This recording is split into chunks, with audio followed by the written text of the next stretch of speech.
Hi all, welcome to mini vlog. Morning బ్రేక్ఫాస్ట్కి అయితే ఈరోజు ఇడ్లీ పప్పు కూర చేశాను.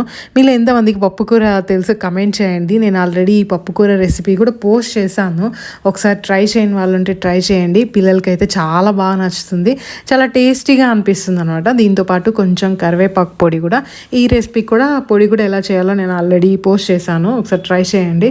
పిల్లలకైతే కొంచెం బ్లూబెర్రీస్ పెట్టి ఇచ్చేసాను. ఇంకా మా హస్బెండ్కి బ్లూబెర్రీస్ పెట్టిద్దామంటే మా పిల్లలే తినేశారు. అందుకే ఈ లాంగ్ ఆన్ ఫ్రూట్ యాడ్ చేశాను.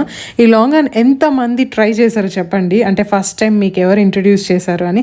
నాకైతే మా ఆడపడుచు వాళ్ళ కూతురు అనమాట, మా పాప ఇంట్రడ్యూస్ చేసింది. అంతకుముందే నాకు తెలుసు, కానీ ఫస్ట్ టైం తినింది తను ఇచ్చినప్పుడే. మళ్ళీ అప్పటి నుంచి అలా ట్రై చేస్తూ ఉన్నాను. తర్వాత నేను కొన్ని స్ట్రాబెర్రీస్ తిన్నాను. ఆఫ్టర్నూన్ లంచ్ టైంలో వచ్చేసి ఇది డ్రాగన్ ఫ్రూట్ తిన్నాను. నాకు అదే ఫుల్ అయిపోయింది. తర్వాత మా ఆడపడుచుకి ఇవ్వడానికి ఒక గిఫ్ట్ తీసుకుందాము. అదేంటో మీకు తెలిస్తే గెస్ చేయండి. ఆ బాక్స్ చూసి నెక్స్ట్ వీడియోలో రివీల్ చేస్తాను. ఇంకా ఈవినింగ్ స్నాక్ టైంలో పిల్లలకి వచ్చేసి జొన్నలు సద్దలు వేసిన పిండితో ఇలా పుట్టు చేయించాను. కొంచెం కొబ్బరి మిక్స్ వేసి దీంట్లో కొంచెం నాటు చక్కెర నెయ్యి వేసి కలిపించేసాను. నేనైతే డిన్నర్కి ఇంక ఇదే తినేసాను. ఇది ఒక బనానా తిన్నాను. నాకు అదే ఫుల్ అయిపోయింది అనమాట. వీడియో నచ్చితే లైక్ అండ్